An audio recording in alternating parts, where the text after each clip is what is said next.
Paano nga ba makakapagbayad sa inyong home credit loan or home credit kwarta? Tara, alamin natin.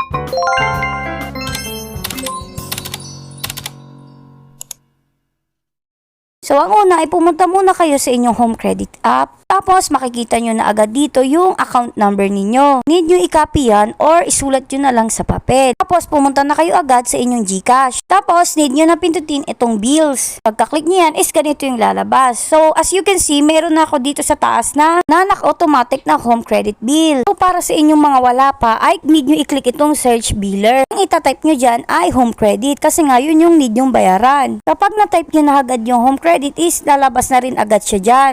Next naman ay dapat yung i-enter ang babayaran nyo ngayong buwan.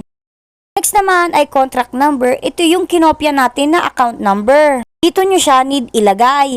Tapos next naman ay inyong mobile number. Dapat ang ilalagay nyo dito ay yung naka-registered na mobile number ninyo sa home credit app. Sa email naman ay optional lang kaya pwede na yan kahit hindi nyo lagyan. Tandaan nyo na meron silang service charge na 15 pesos. Kaya dapat yung pera nyo ay sobra ng 15 pesos. After nyo masagutan yan lahat, 4 pesos and 60 centavos lang naman yung pero kung gusto nyo is okay lang. Kung ayaw nyo is okay lang din siya. Ayun naman yung magde-decide nyan. So sa akin dahil ayoko kaya pinindit ko yung no, magpo-proceed na tayo dito sa payment. May dalawang way sa GCash para makapagbayad kayo. Ito na nga yung una yung sa GCash tapos yung next naman ay sa GGives. Mga susunod na video ko na lang ituturo kung paano magbayad sa GGives. Kaya GCash na lang muna yung gagamitin ko ngayon. Ko lang yung mga details tapos kinonfirm ko na rin siya. After ilang seconds lang ay bayad na rin kayo agad. Successfully na siya. So sa akin ang ginagawa ko ay sinisave ko itong resibo na to para rin makasigurado. Tapos ayan, pumunta ako sa home credit ko at nakita ko na pumasok na rin siya agad-agad sa aking home credit app. Maganda na nag-a-advance payment kayo dito sa home credit app. Dahil bago pa lang dumating yung due date nyo, ay nako tatagtara na kayo agad ng tawag. Lalo pa kaya kung lumagpas na kayo sa due date. Mas mahirap yung kasi panigurado tatawag sila ng tatawag sa number mo at sa number na binigay mo na emergency contact. Pero yun nga, sana may natutunan kayo sa video na ito. Thank you for watching.